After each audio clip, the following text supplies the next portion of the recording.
जय हिंद, नमस्कार। स्वागत है एक बार पुनः आप सभी का करंट अफेयर्स के इस सीरीज में। आज के इस वीडियो में 22 से 23 अक्टूबर 2024 से संबंधित प्रश्नों को आप देखेंगे, जिसमें बिहार राष्ट्रीय अंतर्राष्ट्रीय तीनों घटनाओं का संग्रह होगा और हमेशा की तरह तमाम जानकारी मैं आपको यहाँ पर विस्तृत तौर पर देने वाला हूँ। तो पूरे वीडियो को आप सभी लोग ध्यान पूर्वक देखेंगे। अगर आप बिहार की प्रतियोगी परीक्षाओं की प्रिपरेशन में लगे हैं तो ये सीरीज आपके लिए वन स्टॉप सोल्यूशन है। यहाँ से आप अपनी तैयारी को बेहतर बना सकते हैं। खास करके हमने कई बार आपसे रिक्वेस्ट किया है, जो मंथली करंट अफेयर्स के वीडियोज हमने आपको प्रोवाइड किए हैं बिहार स्पेशल के, उसे जरूर देखिएगा। बहुत फायदा आपको वहाँ से मिलने वाला है। इसका पीडीएफ फाइल भी हमने आपको उपलब्ध कराया है, तो पीडीएफ को प्रिंट करके तैयारी जरूर बेहतर बनाइएगा। वहीं से आपको एग्जाम में प्रश्न देखने को मिलेंगे। चलिए, अब यहाँ पर हम पिछले वीडियो के प्रश्न से सेशन की शुरुआत करें, लेकिन उससे पहले आज पहली बार, जब से मैं पढ़ा रहा हूँ, आज पहली बार मैं इस तरह का चीज़ आपके समक्ष रखा हूँ। देखिए, ये इंस्टाग्राम का हमारा आईडी है। बहुत सारे लोग, मैं देख रहा था कुछ दिनों से बोल रहे थे कि सर एक इंस्टाग्राम आईडी बनाइए जहाँ पर हम लोग कनेक्ट कर सकें आपसे। ठीक है, तो जो लोग इंस्टाग्राम, यानी कि ये तो आईडी पहले से ही है, ठीक है, जो लोग इंस्टाग्राम यूज कर रहे हैं तो आप लोग ध्यान रखेंगे, अगर हमें फॉलो करना चाहते हैं तो आप सर्च बार में सर्च करेंगे इंस्टाग्राम पर संकेत सर बिहार, तो वहाँ पर ये वाला आपको प्रोफाइल पिक्चर दिखेगा। अभी तो एक ही फॉलोवर है, हमने इसी आईडी से फॉलो किया हुआ, यहाँ पर आपको दिख भी रहा होगा। ठीक है, तो जो लोग इंस्टाग्राम यूज कर रहे हैं तो आप चाहे तो हमें दोनों मतलब आईडी पर फॉलो कर सकते हैं। यहाँ पर एग्जाम से संबंधित जो महत्वपूर्ण बातें होती हैं वो चीज़ें हम आप सबों के बीच रखते हैं, जो खास करके इंपॉर्टेंट होते हैं। ठीक है, अच्छा, ये वाला जो आईडी हमने बनाया है, इस पर देखते हैं आने वाले दिनों में जो चीज़ें एग्जाम संबंधित या फिर हमसे जो पर्सनल जुड़ी हुई होगी वो चीज़ें आप यहाँ पर देख पाएंगे। तो बस आप लोग इसे फॉलो जरूर कीजिएगा। आप लोगों से उम्मीद है कि कम से कम 100 का तो आंकड़ा आप लोग पार कराएंगे फॉलोवर्स का। ठीक है, चलिए सेशन की शुरुआत करते हैं पिछले वीडियो के प्रश्न से। दरअसल ये प्रश्न हमने पूछा था कि बिहार फिल्म प्रोत्साहन नीति 2024 की मंजूरी मिलने के बाद हाल ही में 18 अक्टूबर 2024 को बिहार में कहां पर पहला फिल्म कॉन्क्लेव का आयोजन किया गया? तो राजधानी पटना में किया गया है। ये चीज़ें हमने विस्तृत तौर पर आपको बताया है, खास करके बिहार फिल्म प्रोत्साहन नीति के बारे में। कुछ ही बातें हैं इससे संबंधित जो कि आपको विशेष रूप से ध्यान रखना है। फिलहाल आई होप कि मुझे लग रहा है कि ये तमाम चीज़ें आपको मालूम होंगी। अच्छा, आप सबों को मैं एक बात पुनः बतला दूं कि आप एक समय को निर्धारित कीजिए। करंट अफेयर्स की प्रिपरेशन में अगर आप लगे हैं, खास करके अभी वर्तमान समय में जो भी एग्जाम आयोजित हो रहे हैं बिहार में, करंट अफेयर्स के अच्छे खासे प्रश्न होते हैं। जैसे कि आपका जो 70वीं बीपीएससी प्रीलिम्स है, वहाँ पर भी आपको लगभग 35 से 38 या कहें 40 प्रश्न करंट का देखने को मिल सकता है। तो एक बहुत बड़ा पोर्शन है। आप हमारे मटेरियल, हमारे नोट्स आदि, हमारे क्लासेस आदि से अपनी तैयारी को बेहतर बना सकते हैं, ये ध्यान रखिएगा। अच्छा, सेशन की शुरुआत करें, थोड़ा सा आपका समय लेंगे। आपको यहाँ पर यह ध्यान रखना है कि बीपीएससी वाला जो कोर्स संचालित हो रहा है बीएम ऑनलाइन लर्निंग एप्लीकेशन पे, इस सप्ताह यहाँ पर हमारी टीम की तरफ से एक धमाका ऑफर दिया जा रहा है। ऑफर का लाभ लेने के लिए आप यही कोर्स ज्वाइन करेंगे बीपीएससी वाला। रेगुलर फीस से ये बहुत कम कीमत पर आपको मिल जाएगा 199 पे। ये प्रोमो कोड आप अप्लाई करेंगे या फिर कूपन कोड जो है बीपीएससी 70, ध्यान रखेंगे केवल 400 अभ्यर्थियों के लिए ही ये आपको दिया जा रहा है। 26 अक्टूबर मध्य रात्रि तक आप इसका लाभ ले सकते हैं। ठीक है, ये ध्यान रखिएगा। इस कोर्स में हमारे तमाम जो मटेरियल हैं, खास करके जो इसमें आपको दिख भी रहा है, ये चीज़ आपको मिलेगी। टेस्ट सीरीज है 70वीं के लिए, 40 फुल लेंथ है, 90 प्लस सेक्शनल टेस्ट है। करंट अफेयर्स का पूरा कोर्स इसमें इंक्लूडेड है। आपको अलग से करंट अफेयर्स के कोर्स लेने की आवश्यकता नहीं है। कोई जानकारी चाहिए तो हमें हेल्पलाइन नंबर पर संपर्क आप कर सकते हैं। ठीक है, चलिए अब यहाँ पर हम चलते हैं आज के इस वीडियो के पहले प्रश्न पे। तो पहला प्रश्न है, पटना अवस्थित मोइनुल हक स्टेडियम के पुनर्निर्माण के लिए हाल ही में बीसीसीआई की सहमति मिल गई है। बताएं कि यहाँ कब क्रिकेट विश्व कप का मैच, जो कि हीरो कप का मैच था, ये जिम्बाब्वे और केनिया के बीच खेला गया था। अंतर्राष्ट्रीय मुकाबला था क्रिकेट विश्व कप 1996 वाला, यहाँ पर मैच खेला गया था। तो राइट आंसर हो जाएगा विकल्प नंबर ए, यानी कि 1996। अब यहाँ पर ध्यान दीजिएगा, कुछ समय पहले हमने इसको लेकर ये जानकारी दिया था जब कैबिनेट में इसको मंजूरी मिली थी, बिहार कैबिनेट में। आइए इन सभी बातों को ध्यानपूर्वक देखते हैं। देखिए, पहला पॉइंट है कि 15 मार्च 2024 को नीतीश कुमार की अध्यक्षता में बिहार कैबिनेट बैठक में आपको ध्यान रखना कि 108 एजेंडों पर मोहर लगी थी, जिसमें मोइनुल हक स्टेडियम पटना को बीसीसीआई को दीर्घकालीन समय के लिए लीज पर दिए जाने की मंजूरी दी गई थी। लेकिन अब यह पुनः से खबरों में इसलिए है क्योंकि इसके पुनर्निर्माण को लेकर बीसीसीआई की सहमति अब मिल चुकी है, जिस वजह से पुनः ये खबरों में है। ये बहुत बड़ी बात है बिहार को लेकर खास करके, तो आगामी एग्जाम में यहाँ से ये प्रश्न या फिर इससे संबंधित मिलते जुलते फैक्ट आपको देखने को मिल सकता है। देखिए, मोइनुल हक स्टेडियम के इतिहास की बात करें तो ये जो यहाँ पर हमने खास करके विश्व कप क्रिकेट की बात किया है, ये एक बहुत बड़ा खास करके ये इतिहास है मोइनुल हक स्टेडियम से जुड़ा हुआ। ये यहाँ पर जरूर ध्यान रखिएगा। ये हीरो कप का मैच था जिम्बाब्वे और केन्या के बीच 1996 में खेला गया था। अच्छा, अभी खबरों का कारण ये है कि इसके पुनर्निर्माण को लेकर बीसीसीआई की सहमति मिली है। देखिए, जो समझौता हुआ है या फिर होने वाला है, इसके तहत जो बातें मतलब निकल कर आती है कि 40,000 कैपेसिटी होगा जो पुनर्निर्माण किया जाएगा। आप यहाँ पर ड्रोन इमेज में इसको देख सकते हैं, यही है खास करके पटना में जो है ये मोइनुल हक स्टेडियम, ये यहाँ पर हम बात कर रहे हैं। और यहाँ पर ये सुविधा होगी कि डे नाइट मैच का भी आयोजन कराया जा सकेगा, तो हम बिहार वासियों के लिए खास करके एक बड़ी सौगात हो सकती है। और अगले 7 साल के 50% यानी कि 50% के पार्टनरशिप पर स्टेडियम सौंपा जाएगा या फिर लीज पर दिया जाएगा। ये सारी बातें खास करके यहाँ से संबंधित है जो अभी खबरों में है। अच्छा, मोइनुल हक स्टेडियम की बात करें तो ये सभी जानते हैं आप लोग कि पटना बिहार में है और इस स्टेडियम में पहली बार 1996 के क्रिकेट विश्व कप का मैच, जो हीरो कप का मैच था, ये जिम्बाब्वे और केन्या के बीच खेला गया था। यही एक्चुअली यहाँ पर हमने आपसे प्रश्न में पूछा था, ये आपको ध्यान रखना है। हालांकि इस स्टेडियम में 2 अंतर्राष्ट्रीय क्रिकेट मैच खेले गए हैं, ठीक है। तो पहला जो था ये जिम्बाब्वे और केन्या के बीच था। अब आप सभी को कमेंट करना कि दूसरा जो मैच हुआ था किन के बीच हुआ था। अच्छा, क्रिकेट के बारे में ये ध्यान रखें, क्रिकेट खेल का जो जन्मदाता है वो इंग्लैंड को कहा जाता है। जिम्बाब्वे और केन्या के बीच जो मैच हुआ था वर्ल्ड कप का, ये वही तस्वीर है, रियल तस्वीर है जो आप यहाँ पर देख रहे हैं, ठीक है। ये तमाम बातें ध्यान रखिए। क्रिकेट को लेकर अभी आज वाले इस वीडियो में 2 से 3 प्रश्न है जो कि सभी अपने आप में इंपॉर्टेंट है, वो तमाम बातों को हम लोग देखेंगे। अच्छा, क्रिकेट की ही बात हो रही है तो recently ICC hall of fame में जो भारत की नीतू डेविड को शामिल किया गया, ऐसे तो 2024 में 3 खिलाड़ी को उसमें शामिल किया गया, वो जानकारी ऑलरेडी हम आपको दे चुके हैं।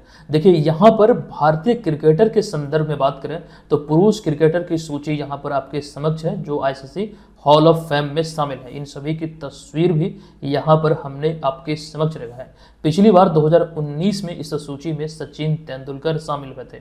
महिला क्रिकेटर के दृष्टिकोण से देखें तो डायना एडोल्जी, जो आप यहाँ पर इन्हें देख रहे हैं, 2023 में पिछले साल ये शामिल हुए थे और ये पहली महिला क्रिकेटर बनी थी भारत की। यहाँ पे भारत के ही संदर्भ में हम देख रहे हैं। और रिसेंटली 2024 में नीतू डेविड इसमें शामिल हुई है, यहाँ पर इन्हें आप देख रहे हैं।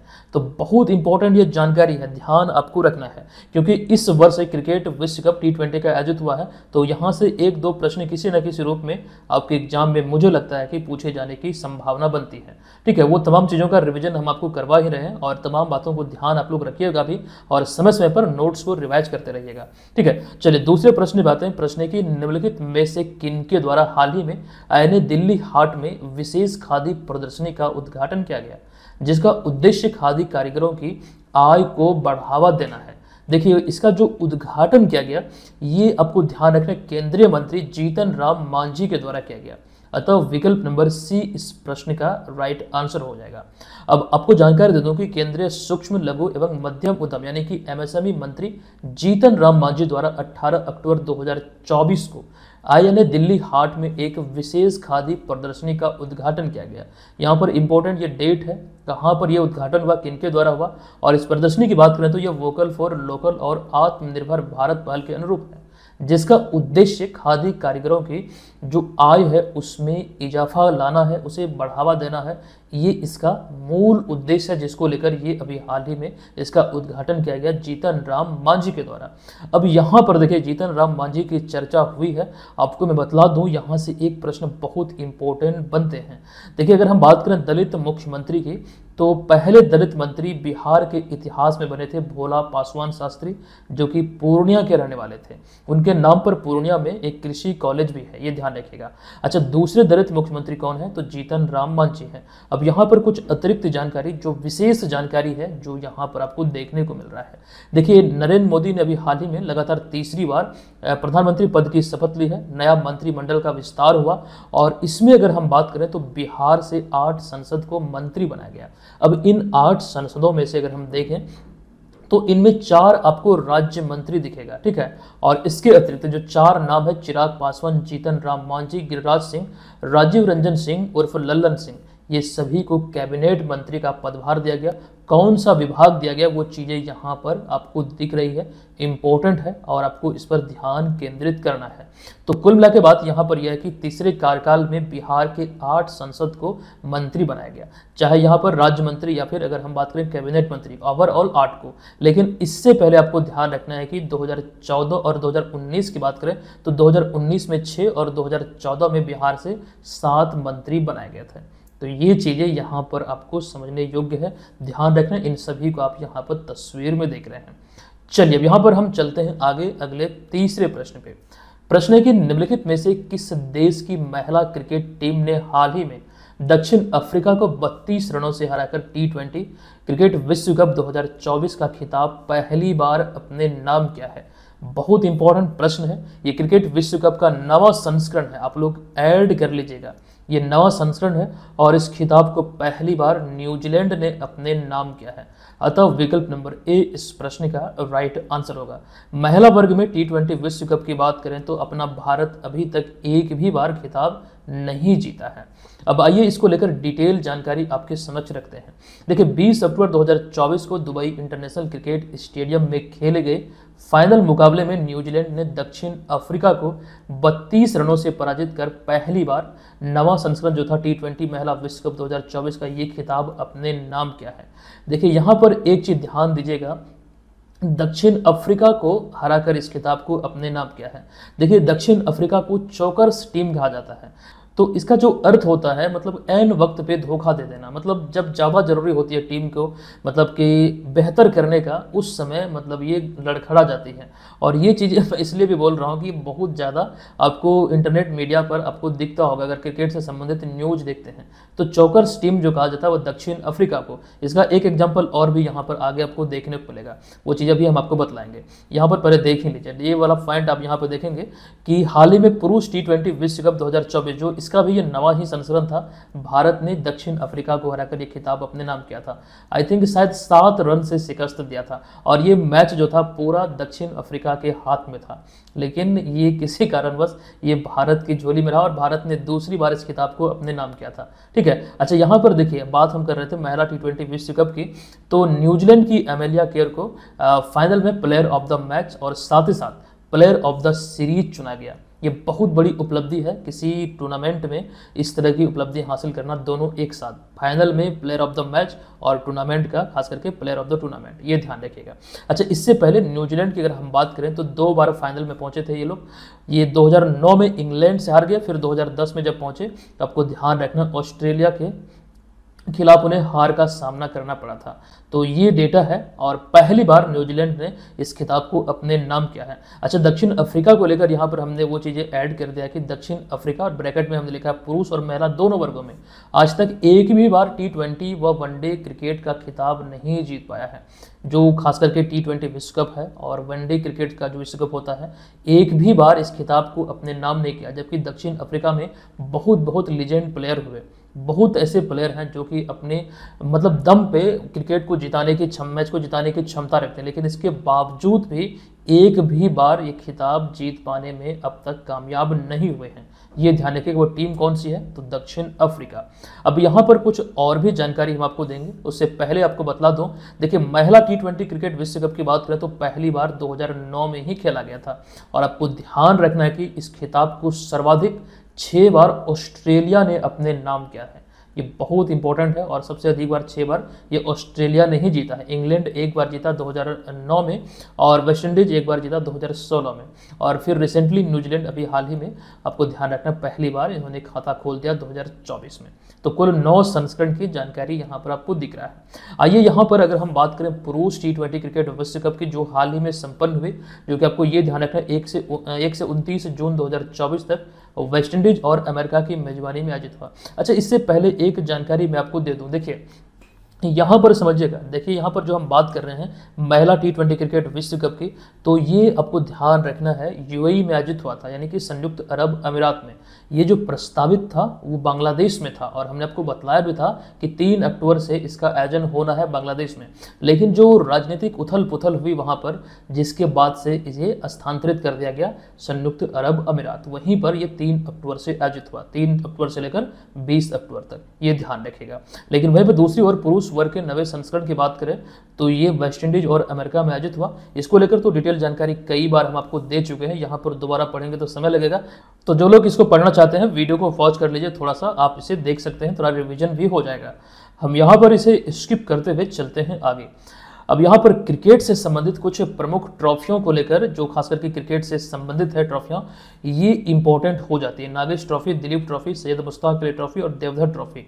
इसमें आपको ध्यान रखना है कि दिलीप ट्रॉफी अभी हाल ही में संपन्न हुआ, इसको लेकर जानकारी यहाँ पर आपको दी गई है। नागेश ट्रॉफी की बात करें तो हाल ही में आयोजित हुई थी। ये चीज़ें इंपॉर्टेंट हो जाती है, सभी को ध्यानपूर्वक आपको याद रखना है। चलिए, अब यहाँ पर चौथा प्रश्न है, ये भी देखिए क्रिकेट से ही संबंधित है, इंपॉर्टेंट है, इसी वजह से हमने यहाँ पर शामिल किया है। किस भारतीय महिला क्रिकेटर को हाल ही में आईसीसी महिला T20 विश्व कप 2024 प्रतियोगिता की सर्वश्रेष्ठ टीम में शामिल किया गया है? देखिए, आईसीसी की तरफ से एक टीम का ऐलान किया गया जिसमें सर्वश्रेष्ठ प्लेयर का चयन किया गया पूरी दुनिया से, मतलब जो देश क्रिकेट खेलते हैं। तो ऐसे में अगर हम भारत के दृष्टिकोण से देखें तो भारत की एक महिला क्रिकेटर इसमें शामिल है, हरमनप्रीत कौर, जो कि भारतीय महिला टीम की कप्तान है। अतः यहाँ पर विकल्प नंबर डी इस प्रश्न का राइट आंसर हो जाएगा।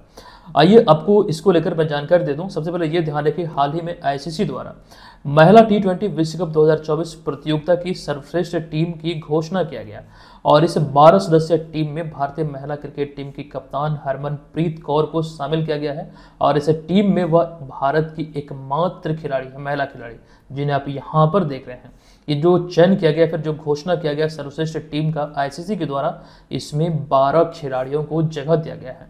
अब यहाँ पर ये तो एक खिलाड़ी के रूप में शामिल हुई हरमनप्रीत कौर। सवाल यहाँ पर एक और इम्पोर्टेंट हो जाता है कि कप्तान के रूप में किन्हें चुना गया है। यहाँ पर देखिएगा, आईसीसी की इस टीम में 7 देशों की महिला खिलाड़ी शामिल है, और दक्षिण अफ्रीका की कप्तान लौरा वोलवार्ड को इस सर्वश्रेष्ठ टीम का कप्तान चुना गया है, ये भी ध्यान रखेंगे। अच्छा, महिला T20 क्रिकेट विश्व कप का जो आयोजन है, अभी हम आपको बतला रहे थे, 3 से लेकर 20 अक्टूबर 2024 तक संयुक्त अरब अमीरात में किया गया। ठीक है, ये तमाम बातें ध्यान रखने योग्य है। आइए अब यहाँ पर ये जो 12 सदस्यीय टीम को लेकर हम जानकारी आपको दे रहे हैं, इस टीम की बात करें तो कौन कौन इसमें महिला खिलाड़ी शामिल और किस किस देश के हैं, वो यहाँ पर आपको देखने को मिल जाएगा। इसमें अगर हम भारत की बात करें तो भारत वाला यहाँ पर आपको दिखेगा हरमनप्रीत कौर, जबकि पड़ोसी देश अगर हम बांग्लादेश की बात करें तो निगार सुल्ताना, जो कि विकेट कीपर के रूप में इसमें शामिल की गई है। जबकि अपने पड़ोसी देश पाकिस्तान से किसी भी महिला क्रिकेटर को इसमें जगह नहीं दिया गया है। चलिए, अब यहाँ पर हम आ चुके हैं 5वें प्रश्न पे। प्रश्न है, हालिया जारी विश्व आर्थिक स्वतंत्रता रिपोर्ट 2024 में भारत कौन से स्थान पर है? अपना भारत इसमें 84वें स्थान पर है, अतः विकल्प नंबर डी इस प्रश्न का करेक्ट आंसर हो जाएगा। अब यहाँ पर आपको बतला दूं कि विश्व की आर्थिक स्वतंत्रता सूचकांक वैश्विक स्तर पर 165 क्षेत्रों में आर्थिक विकल्पों का मूल्यांकन करता है, और इन 165 क्षेत्रों में बात करें तो आपको ध्यान रखना है कि इसमें 165 क्षेत्रों या फिर 165 देशों में अपना भारत जो है इस बार 2024 में 84वें स्थान पर है। पिछले साल की बात करें तो 27वें स्थान पर था, और पिछले साल की तुलना में इसमें उल्लेखनीय सुधार देखने को मिला है। हालांकि भारत का जो रैंक है वो 84 है इस बार, लेकिन दूसरी ओर बात करें इसमें पहले स्थान पर कौन है, तो आपको ध्यान रखना हांगकांग पहले स्थान पर है। उसके बाद क्रमशः दूसरे, तृतीय, चतुर्थ, पंचम स्थान पर सिंगापुर, स्विट्जरलैंड, न्यूजीलैंड और संयुक्त राज्य अमेरिका है। तो ये सूचकांक से संबंधित मुझे लगता है कि इतना ही काफ़ी है जो कि आपको ध्यान रखना है यहाँ से। नेक्स्ट छठे प्रश्न पे चलते हैं। प्रश्न है कि हाल ही में 20 अक्टूबर 2024 को निम्नलिखित में से कौन इंडोनेशिया के नए राष्ट्रपति के रूप में पदभार संभाले हैं? इसका राइट आंसर हो जाएगा प्राबोवो सुबियांतो, यानी कि विकल्प नंबर बी इसका करेक्ट आंसर होगा।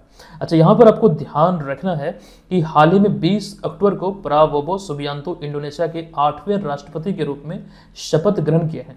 जो मौजूदा वो 7वें राष्ट्रपति थे जोको विडोडो, इन्होंने इनका ही स्थान लिया है। और जोको विडोडो की बात करें तो पिछले एक दशक तक इन्होंने इंडोनेशिया का नेतृत्व यानी कि राष्ट्रपति पद पर ये अपनी सेवा दिए थे, ये ध्यान रखिए। अच्छा, इंडोनेशिया की बात हुई है तो कई सारी जानकारी यहाँ पर अभी मैं आपको देने वाला हूँ, ध्यान पूर्वक समझिएगा। देखिए, इंडोनेशिया की जो कुल आबादी है ये 28 करोड़ से ज़्यादा है तकरीबन, जिसमें 28 करोड़ में से 13 करोड़ मुस्लिम आबादी यहाँ पर है, जो कि देश की कुल आबादी का तकरीबन 87% है, 87%। और इसी लिहाज से ये इंडोनेशिया का मतलब इंडोनेशिया को दुनिया का सबसे अधिक मुस्लिम आबादी वाला देश बनाता है। यहाँ पर ये पॉइंट हमने लिख भी दिया है कि वर्तमान समय में अगर देखें इंडोनेशिया को तो वर्तमान में दुनिया का सबसे अधिक मुस्लिम आबादी वाला देश है। कौन सा देश है? ना ही पाकिस्तान है, ना ही सऊदी अरब है, बल्कि यह है इंडोनेशिया, जहाँ पर सबसे अधिक मुस्लिम आबादी है। ये ध्यान रखिएगा। इंडोनेशिया की बात हुई है तो एक अहम जानकारी पिछले साल कई बार हमने आपको दिया था और यहाँ से एक प्रश्न भी एग्जाम में पूछा गया था। देखिए, 17वां G20 शिखर सम्मेलन जो आयोजित हुआ था ये इंडोनेशिया के बाली में आयोजित हुआ था। और आपको ध्यान रखना, यहीं पर इंडोनेशिया के जो तत्कालीन राष्ट्रपति थे 7वें राष्ट्रपति जोको विडोडो, भारत को इसकी कमान उन्होंने सौंपी थी, यानी कि इसकी अध्यक्षता जो थी G20 की वो भारत को सौंपी थी। तो भारत की अध्यक्षता में G20 का जो 18वां शिखर सम्मेलन था, यहाँ पर वो पॉइंट हमने लिखा है कि भारत की अध्यक्षता में 9 से 10 सितंबर 2023 को 18वां G20 शिखर सम्मेलन का जो आयोजन है ये भारत मंडपम प्रगति मैदान नई दिल्ली में किया गया था। जो आप यहाँ पर देख रहे हैं भारत मंडपम, इसी में ये आयोजित हुआ था। और वर्तमान समय में जो G20 की कमान है, जो अध्यक्षता है, ये भारत से ब्राजील को सौंपी गई, यानी कि ये ब्राजील के पास है। ये चीज़ें ध्यान रखिएगा। अच्छा, ये जो बिल्डिंग आप देख रहे हैं ये भारत मंडपम है और ये नटराज की प्रतिमा है। ये आपको जो दिख रहा है ये भारत मंडपम है, यहीं पर ये आयोजित हुआ था। और जो अभी हम आपको बतला रहे थे ये नटराज की प्रतिमा, ये पूरी दुनिया में स्थापित ये सबसे बड़ी नटराज की प्रतिमा है। ये चीज़ को दिमाग में सेट रखिएगा, कहीं पर भी अगर पूछा जाए तो आंसर आप बेझिझक कर सकते हैं। कहाँ पर है? तो दिल्ली में है, प्रगति मैदान भारत मंडपम के जस्ट सामने सबसे बड़ी नटराज की प्रतिमा। चलिए, 7वां प्रश्न है कि निम्नलिखित में से कहां अगले वर्ष 8 से 10 जनवरी 2025 तक 18वें प्रवासी भारतीय दिवस का आयोजन किया जाएगा।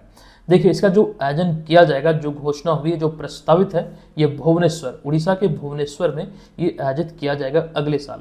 अब यहाँ पर इनसे संबंधित बातों को आपके समक्ष रखें। सबसे पहले ये ध्यान रखिए, 18वां प्रवासी भारतीय दिवस का जो आयोजन है ये 8 से लेकर 10 जनवरी 2025 तक उड़ीसा की राजधानी भुवनेश्वर में किया जाएगा। अब यहाँ पर सवाल यह है, आई थिंक बहुत लोग जानते भी होंगे प्रवासी भारतीय दिवस के बारे में, क्योंकि पिछले 2-3 वर्षों से तो हम ये चीज़ आपको बतला ही रहे हैं। पिछले साल भी हमने आपको बतलाया था, मतलब पिछला जो आयोजन हुआ था इसका, तब भी हमने आपको बतलाया था। अब यहाँ पर देखिएगा, इनसे संबंधित बातों की अगर हम चर्चा करें तो सबसे पहले ये ध्यान रखिए, प्रवासी भारतीय दिवस 9 जनवरी को महात्मा गांधी के 1915 में दक्षिण अफ्रीका से मुंबई आगमन की याद में मनाया जाता है या फिर सेलिब्रेट किया जाता है। यहाँ पर एक पॉइंट ये आपको समझना है, यह दिवस मनाने की जो शुरुआत हुई थी वो 2003 में हुई थी। हालांकि यहाँ पर भी एक पॉइंट ध्यान रखना है कि 2015 से यह हर 2 साल पर आयोजित किया जाता है, ये एक द्विवार्षिक आयोजन है, ये ध्यान रखिएगा। अच्छा, इसका पिछला जो संस्करण था ये 9 जनवरी 2023 को 17वां जो प्रवासी भारतीय दिवस था ये इंदौर मध्य प्रदेश में आयोजित किया गया था। विशेष कार्यक्रम यहाँ पर आयोजित हुआ था, ये ध्यान रखिएगा। और इसमें मुख्य अतिथि कौन थे? तो गुयाना के जो राष्ट्रपति थे डॉक्टर मोहम्मद इरफान अली, ये मुख्य अतिथि के रूप में यहाँ पर शामिल हुए थे। और इस 17वें प्रवासी भारतीय दिवस की जो थीम थी ये थी डायस्पोरा, अर्थात अमृतकाल में भारत की प्रगति के लिए विश्वसनीय भागीदार। ये 2023 का जो इसका निर्धारित थीम था। चलिए, तो यहाँ से इतनी जानकारी मिलती है। चलते हैं अगले 8वें प्रश्न पे। अच्छा, यहाँ पर महात्मा गांधी की ये तस्वीर है जब वे खास करके 1915 में स्वदेश लौटे थे 9 जनवरी को, तभी की ही मतलब आसपास की ही ये तस्वीर है। चलिए, चलते हैं अगले प्रश्न पे। 8वां प्रश्न है कि भारतीय खिलाड़ी अर्जुन काधे और किसकी जोड़ी ने, यानी कि यहाँ पर जो खाली जगह इसको भरना है, तो किसकी जोड़ी ने हाल ही में अल्माटी ओपन 2024 टेनिस टूर्नामेंट में पुरुष डबल्स का खिताब जीता है।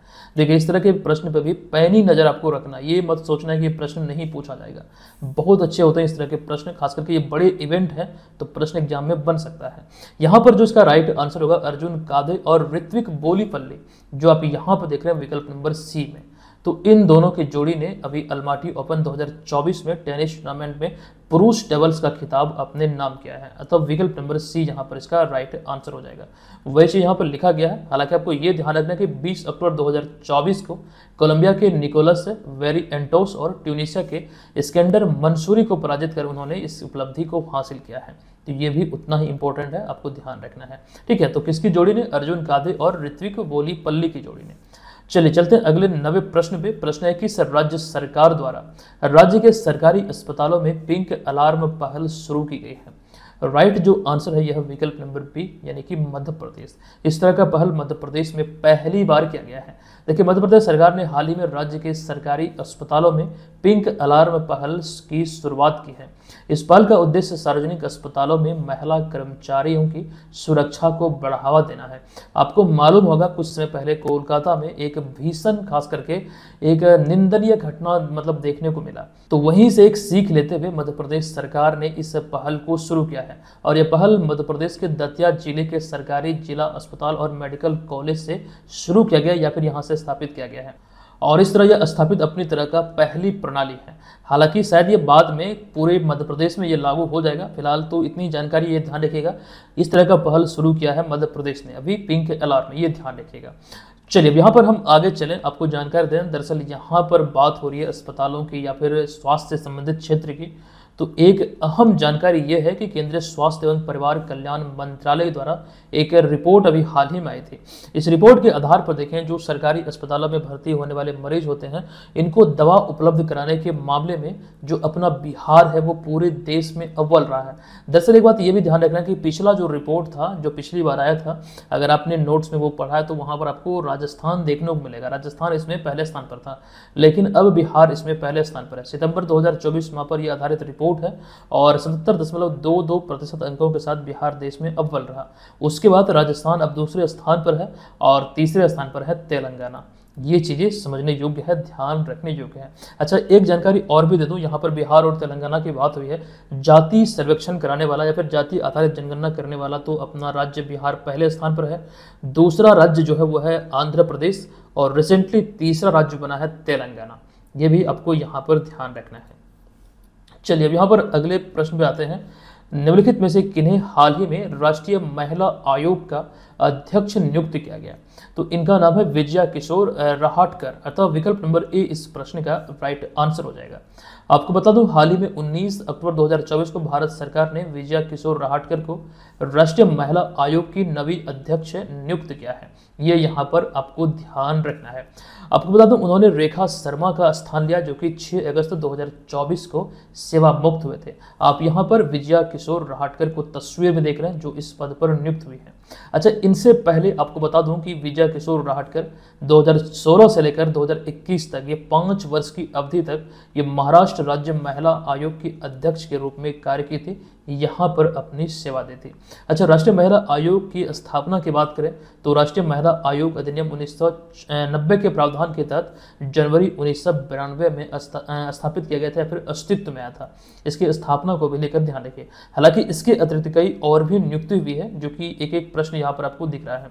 देखिए पहले यहाँ पर इस पॉइंट की बात करें तो अभी हाल ही में अभ्युदय जिंदल को भारतीय वाणिज्य एवं उद्योग मंडल का नया अध्यक्ष नियुक्त किया गया। ठीक है, ये भी ध्यान आपको रखना है, अभ्युदय मंडल।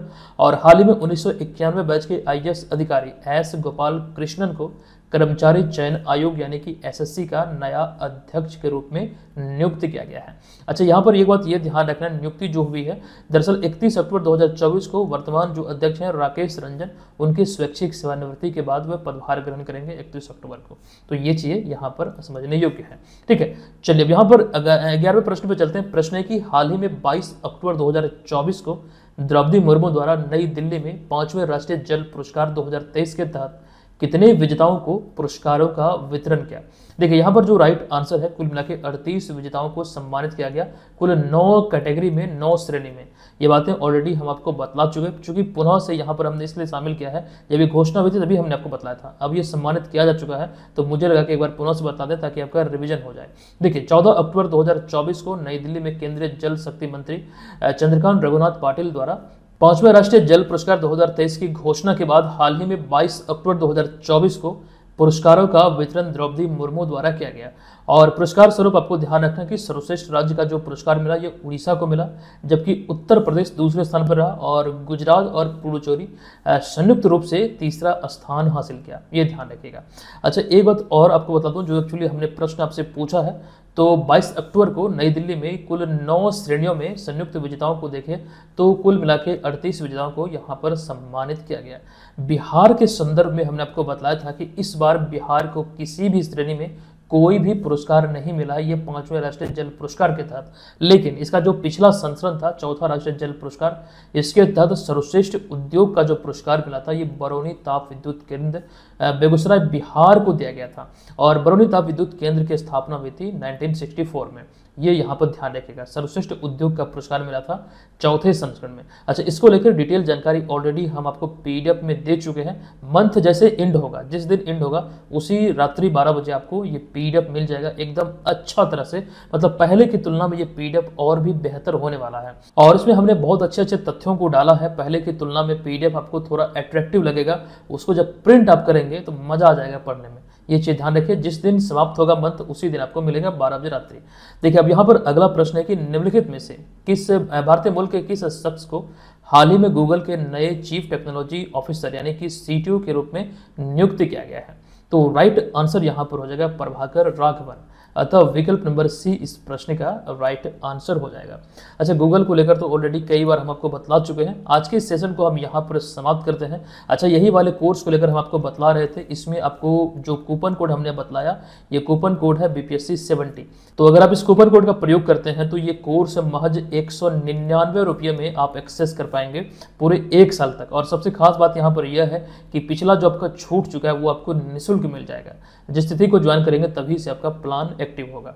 और आप कंप्यूटर पे भी इस जो वेबसाइट है हमारा, इसके माध्यम से मोबाइल वाला ही ID पासवर्ड से इस पर लॉगिन करके कंप्यूटर PC पर भी टेस्ट दे पाएंगे। तो रियल टाइम टेस्ट का फील आएगा और बेहतरीन तरीके से आप तैयारी को संचालित कर सकते हैं।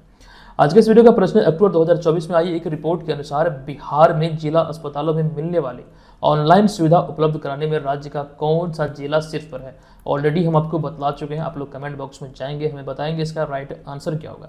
और दोस्तों अभी हम आपको वीडियो के स्टार्टिंग में जो बतला रहे थे, इंस्टाग्राम पे हमें ज़रूर फॉलो कीजिएगा जो लोग इंस्टाग्राम यूज करते हैं। पहली बार हमने ये कोई चीज़ को आपको फॉलो करने कहा है, मतलब हमारे सोशल मीडिया प्लेटफॉर्म पे जो अकाउंट है वो हमने आप लोगों के लिए ही वो बनाया है। आप लोग जो इच्छुक हैं, जो जुड़ना चाहते हैं, जरूर हमें फॉलो कीजिएगा। चलिए हम मिलते हैं आपसे नेक्स्ट वीडियो में, तब तक के लिए धन्यवाद। जय हिंद।